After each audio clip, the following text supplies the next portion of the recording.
തിരുവചനവർഷം തിരുവചനവർഷം വചനവർഷം തിരുവചനവർഷം നിന്നിൽ വസിച്ചിടാൻ തിരുവചനവർഷം നിന്നിൽ വസിച്ചിടാൻ വചനമാരി പൊഴിക്കണേ ദൈവമേ, തിരുവചനമാക്കി തീർക്കണേ. ഈശോ മിശിഹായിക്ക് സ്തുതിയായിരിക്കട്ടെ. ദൈവവചന പഠന പരമ്പരയുടെ പുതിയൊരു എപ്പിസോഡിലേക്ക് എല്ലാവർക്കും സ്വാഗതം. നമുക്ക് പ്രാർത്ഥിച്ച് ആരംഭിക്കാം. സ്വർഗസ്ഥനായ ഞങ്ങളുടെ പിതാവേ, അങ്ങയുടെ നാമം പൂജിതമാകണമേ, അങ്ങയുടെ രാജ്യം വരണമേ, അങ്ങയുടെ തിരുമനസ് സ്വർഗത്തിലെ പോലെ ഭൂമിയിലുമാകണമേ. ഞങ്ങൾക്ക് ആവശ്യകമായ ആഹാരം ഇന്ന് ഞങ്ങൾക്ക് നൽകണമേ. ഞങ്ങളുടെ കടക്കാരോട് ഞങ്ങൾ ക്ഷമിച്ചതുപോലെ ഞങ്ങളുടെ കടങ്ങളും പാപങ്ങളും ഞങ്ങളോട് ക്ഷമിക്കണമേ. ഞങ്ങൾ പ്രലോഭനത്തിൽ വീഴാൻ ഇടയാകരുതേ, ദുഷ്ടാരൂപിയിൽ നിന്ന് ഞങ്ങളെ രക്ഷിക്കണമേ. എന്തുകൊണ്ടെന്നാൽ സ്വർഗത്തിലും ഭൂമിയിലും രാജ്യവും ശക്തിയും പ്രാബല്യവും അധികാരവും അങ്ങയുടേതാകുന്നു. പരിശുദ്ധ പരമ ദിവ്യകാരുണ്യ ഈശോയ്ക്ക് എന്നേരവും ആരാധനയും സ്തുതിയും പുകഴ്ചയും ഉണ്ടായിരിക്കട്ടെ. ആമേൻ. ഈശോയിൽ പ്രിയപ്പെട്ടവരെ, കഴിഞ്ഞ ക്ലാസ്സിൽ നമ്മൾ പഞ്ചഗ്രന്ഥത്തെക്കുറിച്ചാണ് പറഞ്ഞത്. പഞ്ചഗ്രന്ഥത്തെക്കുറിച്ച് പൊതുവായ കാര്യങ്ങൾ, അതിൻ്റെ രൂപീകരണം, അതിൻ്റെ രചയിതാവാരാണ്, പൊതുവായി ഉള്ളടക്കം എന്താണ് എന്നൊക്കെ നമ്മൾ കഴിഞ്ഞ ദിവസം പങ്കുവെക്കുകയുണ്ടായി. പഞ്ചഗ്രന്ഥത്തിൻ്റെ ഒന്നാമത്തെ പുസ്തകം ഉൽപ്പത്തി പുസ്തകത്തെക്കുറിച്ച് നമുക്കിന്ന് പഠനം ആരംഭിക്കാം. ഉൽപ്പത്തി പുസ്തകം 50 അധ്യായങ്ങളായിട്ട് തിരിച്ചിട്ടുണ്ട്. നമ്മൾ കഴിഞ്ഞ ദിവസം പറഞ്ഞിരുന്നു, ബൈബിളിലെ ആദ്യത്തെ 5 പുസ്തകങ്ങൾ ഉൾക്കൊള്ളുന്നതാണ് പഞ്ചഗ്രന്ഥം. പഞ്ചഗ്രന്ഥം യഹൂദന്മാരുടെ നിയമഗ്രന്ഥമായിട്ട്, ഇസ്രായേൽ മക്കളുടെ നിയമഗ്രന്ഥമായിട്ട് എഴുതപ്പെട്ടതാണ്. ഒറ്റ ഗ്രന്ഥമായിട്ട് എഴുതപ്പെട്ടതാണെങ്കിലും അത് 5 ചുരുളുകളിലായിട്ട് തയ്യാറാക്കിയിരുന്നു. ക്രമേണ 5 ചുരുളുകൾ, ഓരോ ചുരുളുകളും ഓരോ പുസ്തകങ്ങളായിട്ട് കരുതപ്പെട്ടു. ഗ്രീക്ക് ഭാഷയിലേക്ക് വിവർത്തനം ചെയ്തപ്പോൾ ഓരോ ചുരുളിനും അതിൻ്റെ ഉള്ളടക്കമനുസരിച്ച് പേര് കൊടുത്തു. ഒന്നാമത്തെ ചുരുളിൻ്റെ ഉള്ളടക്കം എല്ലാറ്റിൻ്റെയും ആരംഭത്തെക്കുറിച്ച്, ഉത്ഭവത്തെക്കുറിച്ച് പറയുന്നത് കൊണ്ട് ഗ്രീക്കുകാരതിനെ ഗനേസയോസ് എന്ന് വിളിച്ചു. ഗനേസയോസ്, അതിൻ്റെ അർത്ഥം ജനറേഷൻ, ആരംഭം എന്നാണ്. അതുകൊണ്ട് ആ പുസ്തകം ജനേസിസ് എന്ന് ഇംഗ്ലീഷിൽ വിളിക്കപ്പെടുന്നു. മലയാളത്തിൽ ഉൽപ്പത്തി എന്ന് നമ്മൾ വിവർത്തനം ചെയ്യുന്നത്.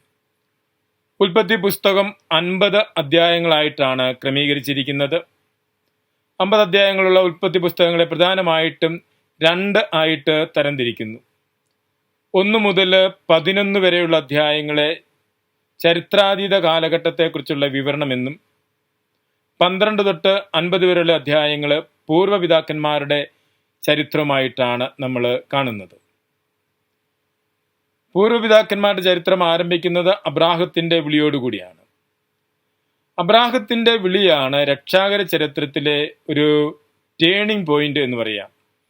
അതിസ്വാഭാവികമായ വിധത്തിൽ മനുഷ്യകുലത്തിലേക്ക് ദൈവം ഇടപെടുന്നത് അബ്രാഹത്തെ വിളിച്ചുകൊണ്ടും തുടർന്ന് അബ്രാഹത്തിൻ്റെ പിൻതലമുറ ഇസ്രായേൽ ജനതയുടെ ചരിത്രത്തിലൂടെയുമാണ് ദൈവം അതിസ്വാഭാവികമായിട്ട് മനുഷ്യവർഗത്തിൻ്റെ രക്ഷാകര പദ്ധതിയിൽ ഇടപെടുന്നത്. അബ്രാഹത്തിൻ്റെ വിളിക്ക് മുൻപുള്ള കാലഘട്ടത്തെക്കുറിച്ച് ഉള്ള വിവരണമാണ് നമ്മൾ ഉൽപ്പത്തി പുസ്തകം 1 മുതൽ 11 വരെയുള്ള അധ്യായങ്ങളിൽ കാണുന്നത്. മനുഷ്യകുലത്തിൻ്റെ മുഴുവൻ ചരിത്രം നോക്കുകയാണെങ്കിൽ അബ്രാഹവും നമ്മളും തമ്മിലുള്ള കാലഘട്ടം ഒരു 4000 വർഷത്തിൻ്റെ വ്യത്യാസമേ ഉള്ളൂ. അത് മനുഷ്യകുലത്തിൻ്റെ മൊത്തം ചരിത്രത്തിൽ വളരെ അടുത്ത കാലഘട്ടമാണ് അബ്രാഹത്തിൻ്റെ കാലഘട്ടം. നമ്മുടെ കാലഘട്ടത്തിൽ നിന്ന് നോക്കുമ്പോൾ 4000 വർഷം. കാരണം മനുഷ്യകുലത്തിൻ്റെ ചരിത്രം 10,000-കണക്കിന് വർഷങ്ങൾ, ചിലർ പറയുന്ന ലക്ഷക്കണക്കിന് വർഷങ്ങൾ മനുഷ്യകുലത്തിന് പഴക്കമുണ്ട്. നമ്മളൊക്കെ സ്കൂളുകളിലും കോളേജിലൊക്കെ പഠിച്ചിട്ട് കൃത്യമായിട്ട് മനുഷ്യവംശത്തിന് എത്ര പഴക്കമുണ്ട് എന്ന് കൃത്യമായൊരു പഠനം നമുക്ക് കിട്ടിയിട്ടുമില്ല. ഏതായാലും 19,000 വർഷം പഴക്കമുള്ള മനുഷ്യൻ്റെ തലയോട്ടികളൊക്കെ മ്യൂസിയങ്ങളിലൊക്കെ ഇരിപ്പുണ്ട് എന്ന് നമുക്കറിയാം. അപ്പോൾ അത്രയും പഴക്കമുള്ള മനുഷ്യകുലത്തിൽ 4000 വർഷം മുൻപ് ദൈവം അബ്രാഹത്തെ വിളിച്ചുകൊണ്ട് അതിസ്വാഭാവികമായി മനുഷ്യകുലത്തിലേക്ക് ഇടപെട്ടു എന്ന് പറയുമ്പോൾ എന്ത് ആണ് അതിൽ നിന്ന് മനസ്സിലാക്കേണ്ടത്? എന്തുകൊണ്ടാണ് ആ കാലഘട്ടത്തിൽ ദൈവത്തിൻ്റെ അതിസ്വാഭാവികമായൊരു ഇടപെടൽ ആവശ്യമായി വന്നത്? അതിസ്വാഭാവികമായ ഇടപെടൽ അബ്രാഹത്തിലൂടെ ആരംഭിക്കുന്നതിന് മുൻപ് തന്നെ ദൈവിക വെളിപാടുകൾ ഇല്ലായിരുന്നോ? അതിനു മുമ്പും മനുഷ്യർക്ക് ദൈവത്തെക്കുറിച്ച് അറിയത്തില്ലായിരുന്നോ എന്നിങ്ങനെയുള്ള ചോദ്യങ്ങളൊക്കെ സാധാരണയായിട്ട് ചോദിക്കാറുണ്ട്. തീർച്ചയായിട്ടും അബ്രാഹത്തിൻ്റെ കാലത്തിനു മുൻപും ദൈവം തന്നെ വെളിപ്പെടുത്തിയിരുന്നു. അബ്രാഹത്തിൻ്റെ കാലത്തിന് മുൻപുള്ള ദൈവിക വെളിപാടുകളെ നമ്മൾ നാച്ചുറൽ റെവലേഷൻ, സ്വാഭാവികമായ ദൈവിക വെളിപാട് എന്നാണ് വിളിക്കുന്നത്. അബ്രാഹത്തിൻ്റെ കാലം മുതൽ ഉള്ള ദൈവിക വെളിപാടിനെയാണ് സൂപ്പർ നാച്ചുറൽ റെവലേഷൻ, അതിസ്വാഭാവികമായ ദൈവിക വെളിപാട് എന്ന് വിളിക്കുന്നത്. സ്വാഭാവികമായ വെളിപാട് ആരംഭിക്കുന്നത് പ്രപഞ്ച സൃഷ്ടിയിലൂടെയാണ്. സൃഷ്ടപ്രപഞ്ചം തന്നെ ദൈവമഹത്വം പ്രകീർത്തിക്കുന്നുവെന്ന് 19-ാം സങ്കീർത്തനത്തിൽ നമ്മൾ കാണുന്നുണ്ട്. അതുപോലെ തന്നെ പൗലോസ് ശ്ലീഹ റോമാക്കാർക്ക് എഴുതിയ ലേഖനം 1-ാം അധ്യായം 19, 20, 21 വചനങ്ങളിൽ ഈ സൃഷ്ടപ്രപഞ്ചത്തിലൂടെ സകല ജനപദങ്ങളോടും ദൈവം സ്പഷ്ടമായി തന്നെ വെളിപ്പെടുത്തിയിട്ടുണ്ടെന്നും ദൈവത്തിൻ്റെ അദൃശ്യ ശക്തിയും ദൈവത്വവും സ്പഷ്ടമായി സൃഷ്ടവസ്തുക്കളിലൂടെ വെളിവാക്കപ്പെട്ടിരുന്നു എന്ന് പൗലോസ് ശ്ലീഹ പഠിപ്പിക്കുന്നുണ്ട്. അപ്പോൾ മനുഷ്യകുലത്തിന് മുഴുവൻ ദൈവം തന്നെ വെളിപ്പെടുത്തുന്നതിന് ഉപയോഗിച്ച ഒരു മാർഗമായിരുന്നു ഈ സൃഷ്ടപ്രപഞ്ചവും സൃഷ്ടപ്രപഞ്ചത്തിലൂടെയുള്ള ദൈവിക വെളിപാടും. അതാണ് നാച്ചുറൽ റെവലേഷൻ. അതുകൊണ്ടാണ് ആദ്യത്തെ ദൈവിക വെളിപാട് ഏത് എന്ന് ചോദിച്ചാൽ പ്രപഞ്ച സൃഷ്ടിയാണെന്ന് തന്നെ ഉത്തരം പറയുന്നത്. അങ്ങനെ സൃഷ്ടപ്രപഞ്ചത്തിലൂടെ ദൈവം തന്നെ വെളിപ്പെടുത്തി സൃഷ്ടിയുടെ മകുടമായിട്ട് മനുഷ്യനെ സൃഷ്ടിച്ചു. മനുഷ്യനെ ദൈവം തൻ്റെ ഛായയിലും സാദൃശ്യത്തിലും സൃഷ്ടിച്ച് ദൈവോന്മുഖനായിട്ട് വളരുവാനുള്ള കൃപയും കഴിവും അവന് നൽകിയിരുന്നു. പ്രാചീന മനുഷ്യന് ദൈവത്തെ അറിയുവാനുള്ള മാർഗം ഈ സൃഷ്ടപ്രപഞ്ചം തന്നെയായിരുന്നു. പ്രാചീന മനുഷ്യൻ ദൈവത്തെ അന്വേഷിച്ച് ദൈവോന്മുഖനായിട്ട് ജീവിക്കുന്ന മനുഷ്യൻ ദൈവത്തെ അന്വേഷിച്ച് ദൈവം ആരാണ് എന്നുള്ള അന്വേഷണം ആരംഭിക്കുന്നു.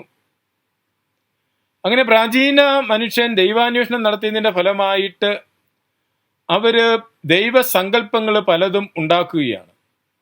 കാരണം ഈ സൃഷ്ടപ്രപഞ്ചത്തിലേക്ക് നോക്കിയിട്ട് സൃഷ്ടപ്രപഞ്ചത്തിൽ തങ്ങളെക്കാൾ വലിയ ശക്തികളെയൊക്കെ കണ്ടപ്പോൾ പ്രാചീന മനുഷ്യനോർത്തു ഇവയൊക്കെ ആയിരിക്കും ഈ പ്രപഞ്ചത്തെ നിയന്ത്രിക്കുന്നത്. അങ്ങനെ പ്രപഞ്ച ശക്തികളെയൊക്കെ ദൈവങ്ങളായിട്ട് ആരാധിക്കുകയാണ്. സൂര്യനെ കണ്ടപ്പോൾ സൂര്യൻ വരുമ്പോൾ വലിയ പ്രകാശമുണ്ട്, സൂര്യൻ പോകുമ്പോൾ അന്ധകാരം. അപ്പോൾ ഈ സൂര്യനായിരിക്കും പ്രപഞ്ചത്തെ മുഴുവൻ നിയന്ത്രിക്കുന്നത് എന്ന് കരുതി സൂര്യനെ ആരാധിക്കുന്നു, ചന്ദ്രനെ ആരാധിക്കുന്നു, ആകാശഗോളങ്ങൾക്ക് വിവിധങ്ങളായ പേരുകൾ നൽകി അവയെ ആരാധിക്കുന്നു. പ്രപഞ്ച ശക്തികൾ കാറ്റിനെയും വെള്ളത്തെയും അഗ്നിയെയും എല്ലാം ആരാധിക്കുന്ന പ്രാചീന മനുഷ്യർ തങ്ങളെക്കാൾ വലിയ ശക്തികളൊക്കെ ദൈവങ്ങളാണെന്ന് തെറ്റിദ്ധരിച്ച് അവയെ ആരാധിക്കുകയാണ്. എന്തിന് പാമ്പിനെ പോലും ദൈവമായിട്ട് കരുതിയിരുന്നു. കാനാന്യരുടെ ഇടയിൽ സർപ്പം ദൈവത്തിൻ്റെ സ്ഥാനത്ത് നിലനിന്നിരുന്ന ഒരു ജീവിയാണ്. കാരണം പാമ്പ് വന്ന് കൊത്തിക്കഴിഞ്ഞാൽ മനുഷ്യൻ മരിക്കും. അങ്ങനെ തങ്ങളെക്കാൾ വലിയ ശക്തികളെയൊക്കെ പ്രാചീന മനുഷ്യർ ദൈവങ്ങളായിട്ട് ആരാധിച്ച് സൃഷ്ടപ്രപഞ്ചത്തിൽ നിന്ന് സൃഷ്ടാവിനെ അറിയുന്നതിന് പകരം സൃഷ്ടികളെ ദൈവങ്ങളായിട്ട് കാണുകയാണ്. അതാണ് പ്രാചീന മനുഷ്യരുടെ ജീവിതത്തിൽ നമ്മൾ കാണുന്നത്. യഥാർത്ഥത്തിൽ പ്രാചീന മനുഷ്യൻ അപ്രകാരം സത്യദൈവത്തെ അറിയാതെ ദൈവമല്ലാത്തതിനെ ദൈവങ്ങളായിട്ട് കരുതി ആരാധന തുടങ്ങുകയാണ്. അങ്ങനെ മനുഷ്യൻ ദൈവങ്ങളെ സൃഷ്ടിച്ചു. പ്രകാരം മനുഷ്യൻ ദൈവങ്ങളെ സൃഷ്ടിച്ച് സൃഷ്ടവസ്തുക്കളെയൊക്കെ ദൈവങ്ങളായിട്ട് ആരാധിച്ചു തുടങ്ങുന്ന പശ്ചാത്തലത്തിൽ പ്രത്യേകിച്ച് 4000-5000 വർഷങ്ങൾക്ക് മുമ്പൊക്കെ മനുഷ്യ സംസ്കാരങ്ങൾ രൂപപ്പെടുന്ന കാലഘട്ടങ്ങളാണ്. അങ്ങനെ മനുഷ്യ സംസ്കാരങ്ങൾ രൂപപ്പെട്ടു വന്നപ്പോഴാണ് വ്യത്യസ്തമായ ദൈവസങ്കല്പങ്ങൾ മനുഷ്യരുടെ ഇടയിൽ ഉണ്ടാകുന്നത്.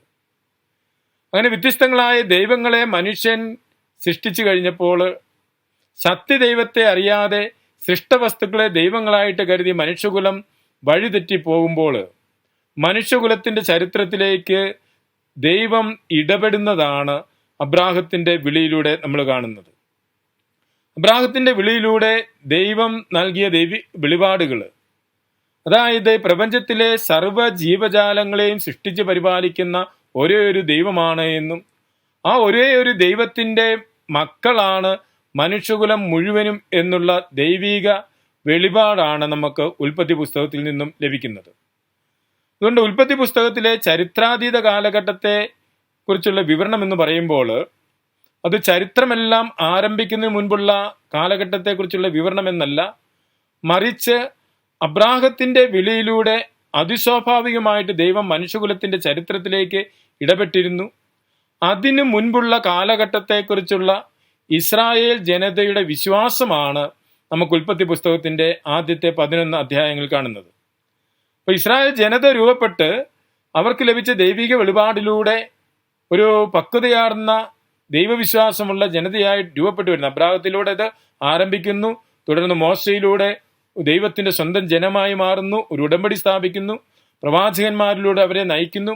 അങ്ങനെ ഇസ്രായേലിന്റെ ചരിത്രത്തിലൂടെ ക്രമേണ ദൈവം തന്നെ വെളിപ്പെടുത്തുകയും ആ ദൈവിക വെളിപാട് അനുഭവിച്ച് ഇസ്രായേൽ ജനം ദൈവത്തെക്കുറിച്ചുള്ള പക്വതയാർന്ന ഒരു അറിവ് ലഭിക്കുന്ന കാലഘട്ടത്തിൽ ആ അറിവ് വരുന്ന തലമുറയ്ക്ക് കൈമാറുന്നതിന് വേണ്ടിയാണ് വിശുദ്ധ ഗ്രന്ഥത്തിൽ എഴുതപ്പെടുന്നത്. അതുകൊണ്ടാണ് നമ്മൾ കഴിഞ്ഞ ദിവസം പറഞ്ഞത്, ഇസ്രായേൽ ജനതയുടെ ചരിത്രത്തിലൂടെ വെളിവാക്കപ്പെട്ട ദൈവിക വെളിപാടുകളാണ് എഴുതപ്പെട്ട രൂപമാണ് വിശുദ്ധ ബൈബിൾ എന്ന് പറഞ്ഞത്.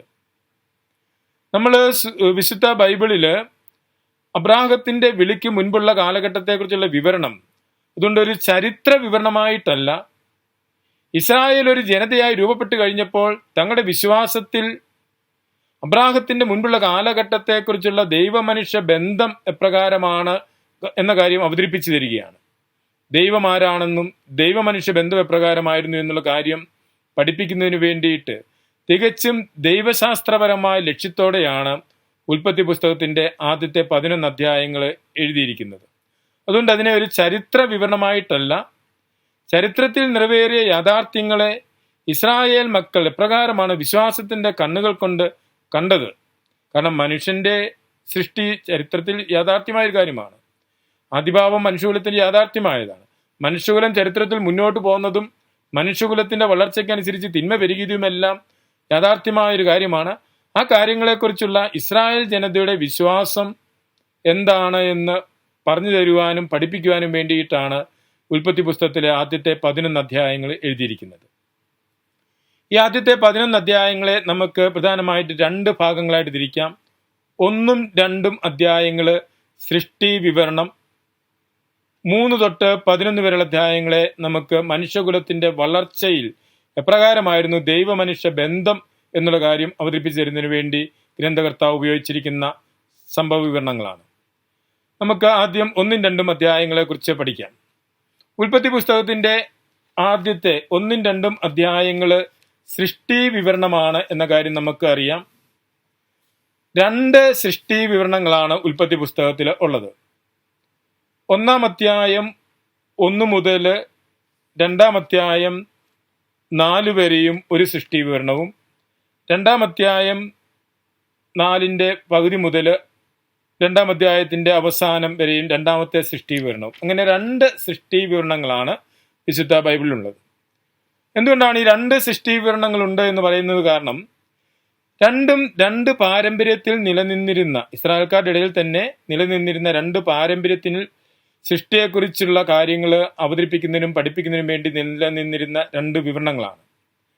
1-ാമത്തെ സൃഷ്ടി വിവരണം നമ്മൾ ശ്രദ്ധിക്കുകയാണെങ്കിൽ ഇത് സൃഷ്ടി നടത്തുന്നതിനെ കുറിച്ച് പറയുന്നത് ദൈവം എന്ന വാക്ക് ഉപയോഗിക്കും. ദൈവം ആകാശഭൂമി സൃഷ്ടിച്ചു, ദൈവം അരുൾ ചെയ്തു, ദൈവം അരുൾ ചെയ്തു എന്ന് ആവർത്തിച്ച് പറഞ്ഞുകൊണ്ട് പ്രവൃത്തി ചെയ്യുന്ന ആളെ ദൈവം എന്നാണ് വിളിച്ചിരിക്കുന്നത്. അതായത് ദൈവത്തെ വചനത്താലാണ് എല്ലാം സൃഷ്ടിക്കുന്നത്. അശരീരിയും അരൂപിയുമായൊരു ദൈവത്തെയാണ്, അപരിമേയനായൊരു ദൈവത്തെയാണ് അവിടെ നമുക്ക് കാണുവാനായിട്ട് സാധിക്കുന്നത്. അതേസമയം 2-ാമത്തെ സൃഷ്ടി വിവരണം നമ്മൾ നോക്കുകയാണെങ്കിൽ 2-ാം അധ്യായം 5 മുതൽ നോക്കുമ്പം അവിടെ പ്രവൃത്തി ചെയ്യുന്ന ആളെ വിളിച്ചിരിക്കുന്നത് ദൈവമായ കർത്താവ് എന്നാണ്. കർത്താവ് എന്ന കാര്യമാണ്, ദൈവമായ കർത്താവാണ് സൃഷ്ടിച്ച് എല്ലാം ക്രമപ്പെടുത്തുന്നത്. അവിടെ ദൈവത്തെ അവതരിപ്പിക്കുന്നത് മാനുഷിക രൂപത്തിൽ, അവിടെ മനുഷ്യനെ പോലെ ഇറങ്ങി വന്ന് തോട്ടം നിർമ്മിക്കുന്നൊരു ആള്, മണ്ണുകൊണ്ട് മനുഷ്യനെ മെനഞ്ഞെടുക്കുന്ന ആള്, തൻ്റെ തന്നെ ജീവശ്വാസം മനുഷ്യനിലേക്ക് നൽകുന്ന ആള്, അങ്ങനെ മനുഷ്യനെ പോലെ പ്രവർത്തിക്കുന്ന ഒരു ദൈവത്തെയാണ് അവിടെ അവതരിപ്പിച്ചിരിക്കുന്നത്. ഈ രണ്ട് പാരമ്പര്യത്തില് നിലനിന്നിരുന്ന സൃഷ്ടി വിവരണമാണ്. കാരണം ഗ്രന്ഥകർത്താവിന് ഇതിൻ്റെ മുൻപിൽ വായ്മൊഴിയായിട്ട് ഇപ്രകാരം രണ്ട് സൃഷ്ടി വിവരണം ലഭിച്ചിരുന്നു. ഈ രണ്ട് സൃഷ്ടി വിവരണങ്ങളെയും ഒന്നിനു പുറകെ ഒന്നായി അവതരിപ്പിച്ചുകൊണ്ട്, കാരണം രണ്ട് സൃഷ്ടി വിവരണത്തിലും ഒരേ ഒരു കാര്യമാണ് അവതരിപ്പിക്കുന്നത്: എല്ലാറ്റിൻ്റെയും സൃഷ്ടിക്കുന്നതിന് മുൻപ് ദൈവമുണ്ട്, ദൈവമായ കർത്താവിൻ്റെ പ്രവൃത്തിയാണ് സൃഷ്ടി മുഴുവനും, സൃഷ്ടി ക്രമേണ അതിൻ്റെ പൂർണ്ണതയിലേക്ക് വന്നതാണ് എന്നുള്ള കാര്യങ്ങളൊക്കെയാണ് രണ്ട് വിവരണത്തിലും കാണുന്നത്. അപ്പോൾ ഇത് രണ്ട് സൃഷ്ടി വിവരണങ്ങൾ ഇസ്രായേൽക്കാരുടെ ഇടയിൽ നിലനിന്നിരുന്നതിനെ സംയോജിപ്പിച്ച് ഒരൊറ്റ വിവരണമായിട്ട് ഒന്നിനു പുറകെ ഒന്നായിട്ട് അവതരിപ്പിച്ചതായിട്ട് നമുക്ക് കാണുവാനായിട്ട് സാധിക്കും. നമുക്ക് ആദ്യത്തെ സൃഷ്ടി വിവരണത്തിലേക്ക് വരാം. ആദ്യത്തെ സൃഷ്ടി വിവരണം 1-ാം അധ്യായം 1 മുതൽ 2-ാം അധ്യായം 4 വരെയുള്ള വചനങ്ങളാണ്. ആദിയിൽ ദൈവം ആകാശവും ഭൂമിയും സൃഷ്ടിച്ചു, ഭൂമി രൂപരഹിതവും ശൂന്യവുമായിരുന്നു എന്ന് പറഞ്ഞുകൊണ്ടാണ് ഈ സൃഷ്ടി വിവരണം ആരംഭിക്കുന്നത്. നമ്മൾ ആ വചനത്തിൻ്റെ ഫുട്നോട്ട് നോക്കുകയാണെങ്കിൽ അവിടെ പറഞ്ഞിട്ടുണ്ട്, ആദിയിൽ ആകാശവും ഭൂമിയും സൃഷ്ടിച്ചപ്പോൾ ഭൂമി ക്രമരഹിതവും ശൂന്യവുമായിരുന്നു എന്നും വിവർത്തനം ചെയ്യാമെന്ന്. ദൈവം എപ്പോൾ ആകാശഭൂമി സൃഷ്ടിച്ചോ ആ സൃഷ്ടിച്ച അവസരത്തിൽ ക്രമരഹിതവും ശൂന്യമായ അവസ്ഥയിലായിരുന്നു അതുണ്ടായിരുന്നത്. എപ്പോൾ സൃഷ്ടിച്ചു എന്ന് പറയാൻ വിശുദ്ധ ഗ്രന്ഥം ഉദ്ദേശിച്ചിട്ടില്ല. അതുകൊണ്ടാണ് in the beginning when God created heaven and earth എന്നാണ് ഇംഗ്ലീഷ് ട്രാൻസ്ലേഷനിൽ കാണുന്നത്. എപ്പോൾ സൃഷ്ടിച്ചോ അപ്പോഴത്തെ അവസ്ഥ. അപ്പൊ ആദ്യം സൃഷ്ടിച്ചപ്പോൾ ക്രമരഹിതവും ശൂന്യവുമായ അവസ്ഥയിലായിരുന്നു. അങ്ങനെ ക്രമരഹിതവും ശൂന്യമായ അവസ്ഥയിൽ സൃഷ്ടിക്കപ്പെട്ട പ്രപഞ്ചത്തെ ക്രമേണ ക്രമപ്പെടുത്തുന്നതും ശൂന്യമായതിനെ നിറയ്ക്കുന്നതുമായ വിവരണമാണ് 6 ദിവസത്തെ സൃഷ്ടി വിവരണം കൊണ്ട് ഈ ഒന്നാമത്തെ സൃഷ്ടി വിവരണത്തിൽ നമ്മൾ കാണുന്നത്. 6 ദിവസം കൊണ്ട് ക്രമരഹിതമായതിനെ ക്രമപ്പെടുത്തുന്നു, ശൂന്യമായതിനെ നിറയ്ക്കുന്നതാണ് നമുക്ക് കാണുവാനായിട്ട് സാധിക്കുന്നത്. അത് ഓരോ ദിവസം 6 ദിവസത്തെ സൃഷ്ടിയും 7-ാം ദിവസം വിശ്രമവുമായിട്ടാണ്. ഒരുപക്ഷെ നമ്മൾ എന്തുകൊണ്ടാണ് ഈ 7 ദിവസത്തെ സൃഷ്ടി വിവരണം? 7 ദിവസത്തെ സൃഷ്ടി വിവരണം എങ്ങനെയാണ് മനസ്സിലാക്കേണ്ടത്? ചിലര് അതിനെ വളരെ ലിറ്ററലായിട്ട് ഇന്ന് നമ്മൾ കാണുന്നത് പോലെ 24 മണിക്കൂറിൻ്റെ 7 ദിവസം ആയിട്ട് വ്യാഖ്യാനിക്കുന്നവരുണ്ട്. അങ്ങനെ 24x7 ദിവസം കൊണ്ട് എല്ലാം സൃഷ്ടിച്ച് ക്രമപ്പെടുത്തി എന്ന് പഠിപ്പിക്കുന്നവരുണ്ട്. അങ്ങനെ പഠിപ്പിക്കുമ്പോൾ ഒരു പ്രശ്നം വരുന്നത്, നമ്മുടെ ഈ സൃഷ്ടി വിവരണത്തിൽ തന്നെ 4-ാം ദിവസമാണ് ദൈവം സൂര്യനെയും ചന്ദ്രനെയും ഒക്കെ സൃഷ്ടിക്കുന്ന കാര്യം പറയുന്നത്. അപ്പോൾ സൂര്യനും ചന്ദ്രനും സൃഷ്ടിക്കപ്പെടുന്നതിന് മുൻപ് തന്നെ ദിവസങ്ങൾ എണ്ണുന്നു, പ്രകാശം ഉണ്ട്. അതുകൊണ്ട് ഈ സൃഷ്ടി വിവരണം ഇപ്പൊ അവതരിപ്പിച്ചിരിക്കുന്നത് നമ്മൾ ഇന്ന് കാണുന്നത് പോലെ 24 മണിക്കൂറിന്റെ ദിവസങ്ങൾ എന്ന വിധത്തിൽ അവതരിപ്പിക്കുന്നുവെങ്കിലും ഗ്രന്ഥകർത്താവ് അതിലൂടെ ഉദ്ദേശിക്കുന്നത് നമ്മളിപ്പോൾ മനസ്സിലാക്കുന്ന വിധത്തിലുള്ള 24 മണിക്കൂറിന്റെ 7 ദിവസങ്ങൾ കൊണ്ട് സൃഷ്ടി ക്രമീകരിച്ച് പൂർത്തിയാക്കി എന്ന് പഠിപ്പിക്കുകയല്ല. മറിച്ച് ക്രമേണ സൃഷ്ടി അതിന്റെ പൂർണ്ണതയിലേക്ക് വന്നു. ആ ഗ്രാജുവാലിറ്റി ക്രമേണ വന്നു എന്ന കാര്യം പറയാൻ വേണ്ടിയിട്ട് 1-ാം ദിവസം, 2-ാം ദിവസം, 3-ാം ദിവസം എന്ന് പറഞ്ഞ് അവതരിപ്പിക്കുകയാണ്. അങ്ങനെ 7 ദിവസം എന്ന് പറയാൻ കാരണം 7 ദിവസത്തെ സൃഷ്ടിക്കണം. വേണമെങ്കിൽ 10 ദിവസം കൊണ്ട് അവതരിപ്പിക്കാൻ മേലായിരുന്നോ? അല്ല, ഗ്രന്ഥകർത്താവിന് 5 ദിവസം കൊണ്ട് അവതരിപ്പിക്കാൻ മേലായിരുന്നു. എന്തുകൊണ്ടാണ് 7 ദിവസത്തെ സൃഷ്ടികരണം അവതരിപ്പിക്കുന്നതെന്ന് ചോദിച്ചാൽ 7 ഒരു പൂർണ്ണതയുടെ സംഖ്യയാണ്. 7 പൂർണ്ണതയുടെ സംഖ്യ ആയതുകൊണ്ട് 7 ദിവസത്തെ സൃഷ്ടികരണം. അപ്പോൾ എന്തുകൊണ്ടാണ് 7 പൂർണ്ണതയുടെ സംഖ്യ എന്ന് ചോദിച്ചാൽ ചിലർ പറയും 7 ദിവസം കൊണ്ട് സൃഷ്ടികരണം നടത്തി അത് പൂർത്തിയായതുകൊണ്ടാണെന്ന്. അപ്പോൾ അവിടെ ചോദ്യമുണ്ട്, 7 പൂർണ്ണതയുടെ സംഖ്യ ആയതുകൊണ്ട് 7 ദിവസത്തെ സൃഷ്ടികരണം നടത്തുന്നതാണോ, അഥവാ 7 ദിവസത്തെ സൃഷ്ടികരണം നടത്തിയത് കൊണ്ട് 7 പൂർണ്ണതയുടെ സംഖ്യ ആയതാണോ എന്ന്? അതിന് ഉത്തരം 7 പൂർണ്ണതയുടെ സംഖ്യ ആയിരുന്നത് കൊണ്ടാണ് വിശുദ്ധ ഗ്രന്ഥകർത്താവ് 6 ദിവസത്തെ സൃഷ്ടിയും 7-ാം ദിവസം വിശ്രമമായിട്ട് 7 ദിവസത്തെ സൃഷ്ടികരണം നൽകുന്നത്. എന്തുകൊണ്ടാണ് 7 പൂർണ്ണതയുടെ സംഖ്യ ആയതെന്ന് ചോദിച്ചാൽ ഒരു ഉത്തരം അത് ആ കാലഘട്ടത്തിൽ ഉപയോഗിച്ചിരുന്ന കലണ്ടറുമായിട്ട് ബന്ധപ്പെട്ടാണ്. കാരണം വിശുദ്ധ ഗ്രന്ഥ രചന നടത്തുന്ന കാലഘട്ടത്തിൽ ലൂണാർ കലണ്ടറാണ്, ചന്ദ്രമാസം അനുസരിച്ചുള്ള കലണ്ടറാണ്. അപ്പം ചന്ദ്രമാസം അനുസരിച്ച് ഒരു ചന്ദ്രമാസത്തിലെ 28 ദിവസം അല്ലെ 29 ദിവസങ്ങളാണ്, 28 ദിവസമാണ് സാധാരണ വരുന്നത്. അതിനെ പകുതിയാകുമ്പോൾ 14 ദിവസം. അപ്പം പൂർണ്ണചന്ദ്രനും അല്ലെ വെളുത്തവാവും കറുത്തവാവും ഒക്കെ 14 ദിവസം കഴിയുമ്പോഴാണ് വരുന്നത്. അപ്പോൾ ഒരു മാസത്തെ പകുതിയാക്കുമ്പോൾ 14 ദിവസം. അതിനെ വീണ്ടും അടുത്തൊരു യൂണിറ്റായിട്ട് പകുതിയാക്കുകയാണെങ്കിൽ 7 ദിവസം. 7നെ വീണ്ടും പകുത്തു കഴിഞ്ഞാൽ 3.5 അപ്പോൾ അതൊരു പൂർണ്ണസംഖ്യയല്ല. ഒരു മാസത്തെ ഒരു പൂർണ്ണ സംഖ്യയായിട്ട് ഡിവൈഡ് ചെയ്യുമ്പോൾ ഏറ്റവും ചെറിയതായിട്ട് വരാവുന്നത് 28, 14, 7. 7 അതുകൊണ്ടൊരു പെർഫെക്റ്റ് നമ്പറായി മാറി, പൂർണ്ണതയുടെ സംഖ്യയായി. അതുകൊണ്ടാണ് ഒരാഴ്ചയിൽ 7 ദിവസങ്ങൾ വരുന്നത്. അങ്ങനെ 7 പൂർണ്ണതയുടെ അടയാളമായി മാറി. ആ ഒരു പശ്ചാത്തലത്തിൽ നിന്ന് ഗ്രന്ഥരചന നടത്തുന്നതുകൊണ്ടാണ് 7 ദിവസത്തെ സൃഷ്ടികരണം, 6 ദിവസം സൃഷ്ടിക്കുകയും 7-ാം ദിവസം വിശ്രമിക്കുകയും ചെയ്തതായിട്ട് പറയുന്നത്. ഈ ലൂണാർ കലണ്ടർ ഉപയോഗിച്ചിരുന്നതുകൊണ്ടാണ് സന്ധ്യയായി പ്രഭാതമായി എന്ന് വചനത്തിൽ പറയുന്നത്. കാരണം ഒരു ദിവസം ആരംഭിക്കുന്നത് ചന്ദ്രൻ ഉദിക്കുന്നതിനെ അടിസ്ഥാനപ്പെടുത്തിയായിരുന്നത് കൊണ്ടാണ് അപ്രകാരം ഇക്കാര്യം പറയുന്നത്, സന്ധ്യയായി പ്രഭാതമായി 1-ാം ദിവസം. അതുകൊണ്ട് 7 ദിവസം എന്ന് പറയുന്നതും ഒരു പ്രതീകാത്മകമായിട്ടുള്ള അവതരണമാണ്.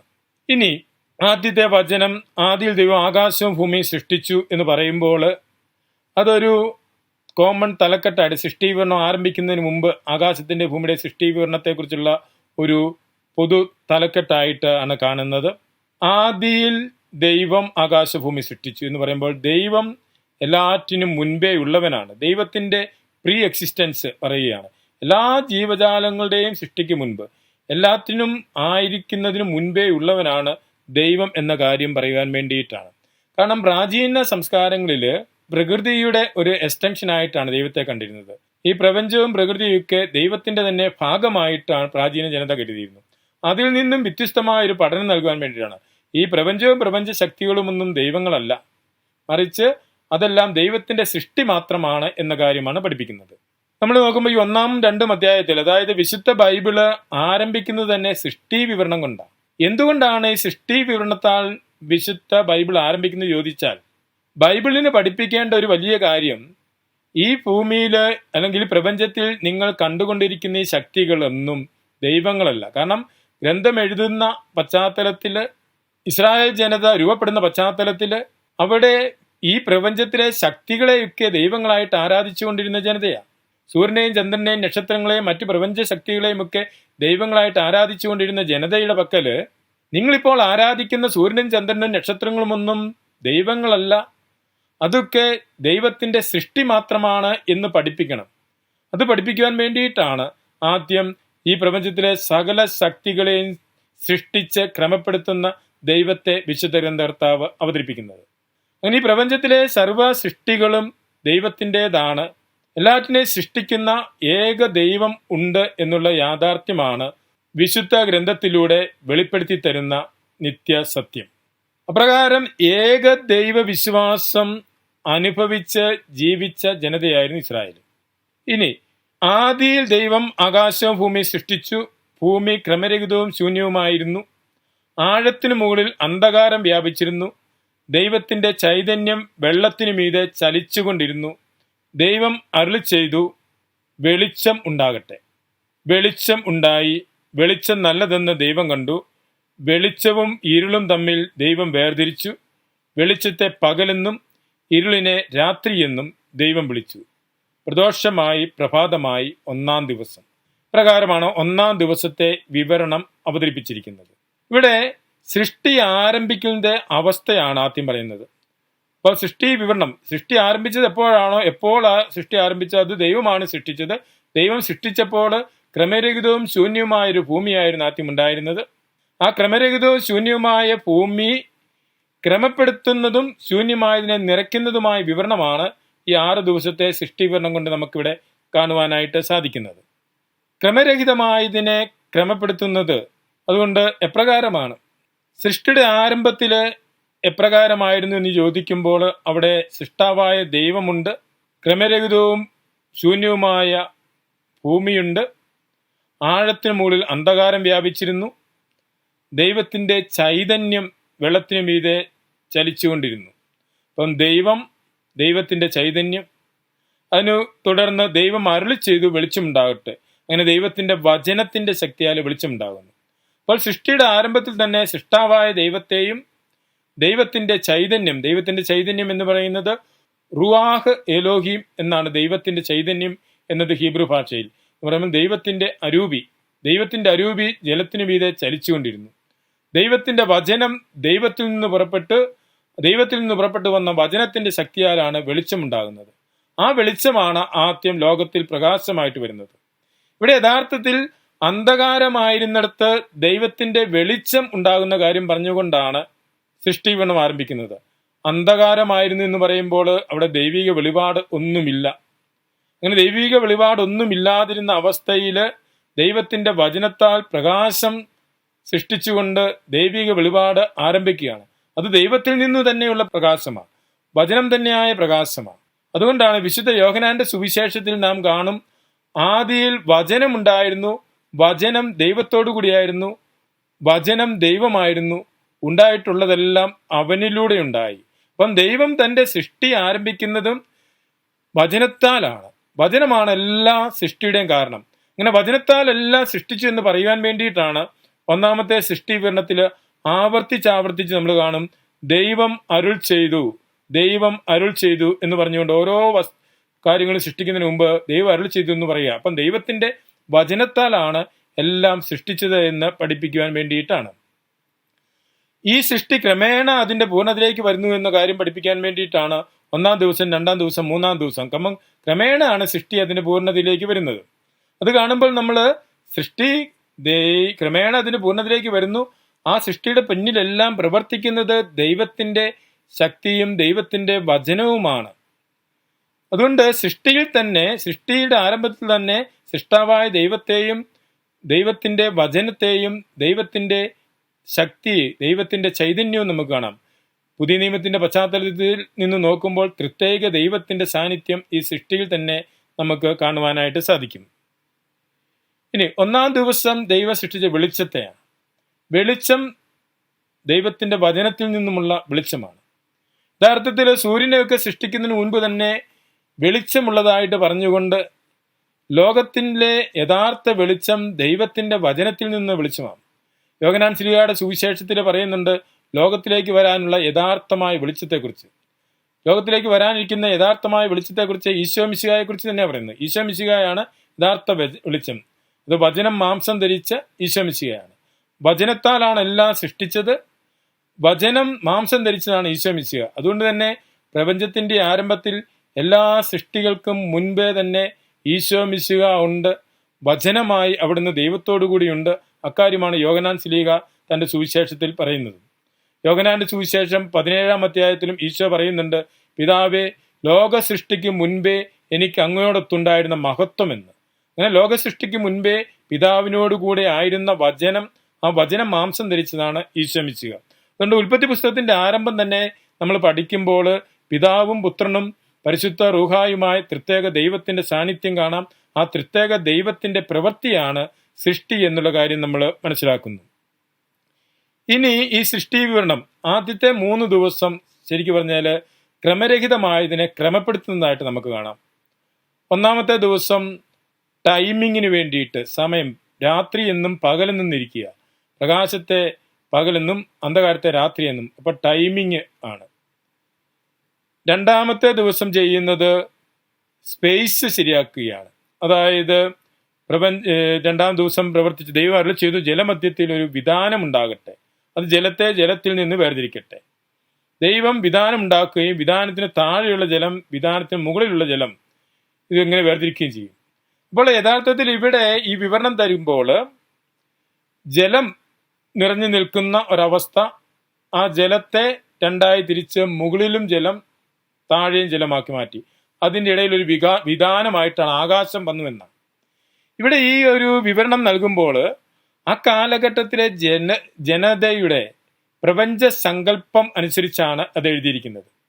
അക്കാലഘട്ടത്തിലെ ജനതയ്ക്കുണ്ടായിരുന്ന പ്രപഞ്ച സങ്കല്പം മുകളിൽ, ആകാശത്തിന് മുകളിലും വെള്ളമുണ്ട്, ഭൂമി വെള്ളത്തിൽ ആണ്, അപ്പം ഭൂമിക്ക് താഴെയും വെള്ളത്തിൽ ആണ് എന്നുള്ള സങ്കല്പമാണ്. അതുകൊണ്ടാണ് ആകാശം തുറന്ന് മഴ പെയ്യിക്കുക എന്നൊക്കെ പിന്നീട് സങ്കീർത്തനങ്ങളിൽ കാണുന്നത്. അതുകൊണ്ട് ആകാശത്തിന് മുകളിൽ വെള്ളമുണ്ട്, ആ വെള്ളമാണ് മഴയായിട്ട് വരുന്നത് എന്നൊക്കെ സങ്കല്പം ഉണ്ടായിരുന്നുകൊണ്ടാണ് ഈ വിധാനം ഉണ്ടാക്കുകയും വിധാനത്തിന് മുകളിൽ വെള്ളമുണ്ടെന്നും വിധാനത്തിന് താഴെ വെള്ളമുണ്ടെന്നും അവതരിപ്പിക്കുന്നത്. അത് ആ കാലഘട്ടത്തിലെ മനുഷ്യന്റെ പ്രപഞ്ച സങ്കല്പത്തോട് ചേർത്ത് വിവരണം അവതരിപ്പിക്കുന്നുള്ളൂ. അല്ലാതെ ഒരു ശാസ്ത്രീയമായിട്ട് ഭൂമി എങ്ങനെയാണ് എന്ന് പഠിപ്പിക്കാൻ വേണ്ടിയിട്ടല്ല. നമുക്കറിയാം, വചനത്തിൽ പറയുമ്പോൾ ഭൂമി പരന്നതാണെന്നും സൂര്യൻ കിഴക്ക് നിന്ന് പടിഞ്ഞാറായിട്ട് പോകുന്നു എന്നൊക്കെ പിന്നീട് വചനത്തിൽ കാണും.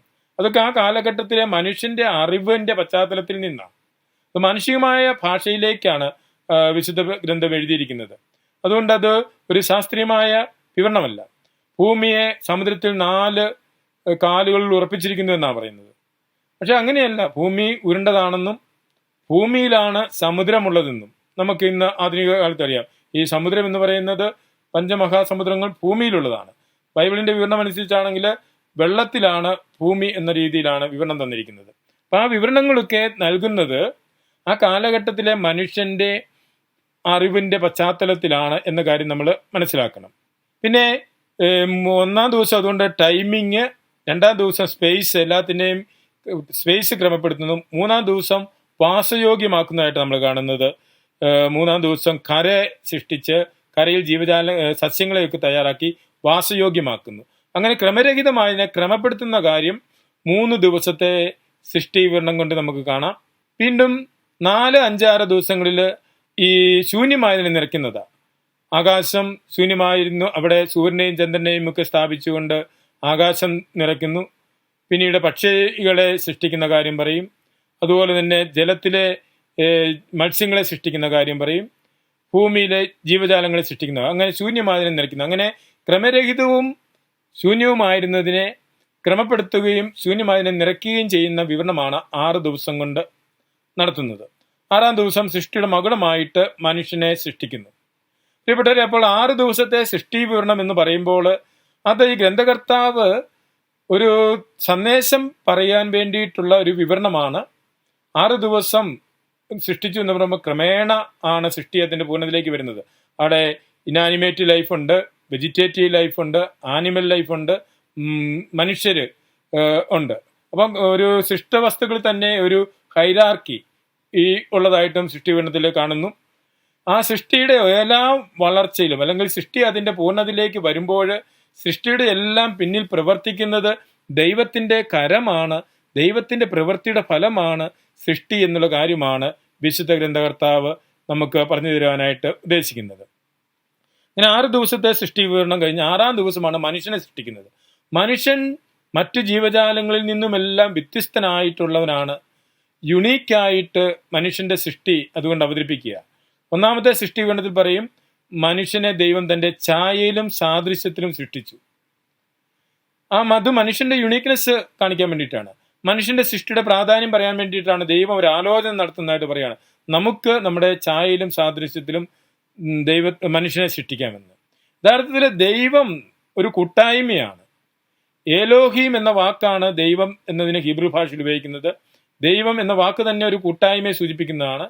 അപ്പോൾ നമുക്ക് നമ്മുടെ ഛായയിലും സാദൃശ്യത്തിലും മനുഷ്യനെ സൃഷ്ടിക്കാം എന്നുള്ള ആ പ്രയോഗം പുതിയ നിയമത്തിന്റെ പശ്ചാത്തലത്തിൽ പ്രത്യേക ദൈവത്തിന്റെ ഒരു സാന്നിധ്യമായിട്ട് നമുക്ക് കാണുവാനായിട്ട് സാധിക്കും. പുതിയ നിയമത്തിലൂടെ വരുമ്പം ദൈവം പിതാവും പുത്രനും പരിശുദ്ധാത്മാവുമായ പ്രത്യേക ദൈവമാണ്. ആ പ്രത്യേക ദൈവത്തെക്കുറിച്ചുള്ള ഒരു പരാമർശമായിട്ട് നമുക്ക് ദൈവം തൻ്റെ ഛായയിലും സാദൃശ്യത്തിലും സൃഷ്ടിക്കാമെന്ന് പറയുന്നിടത്ത് നമുക്ക് എന്ന് പറയുന്നത്.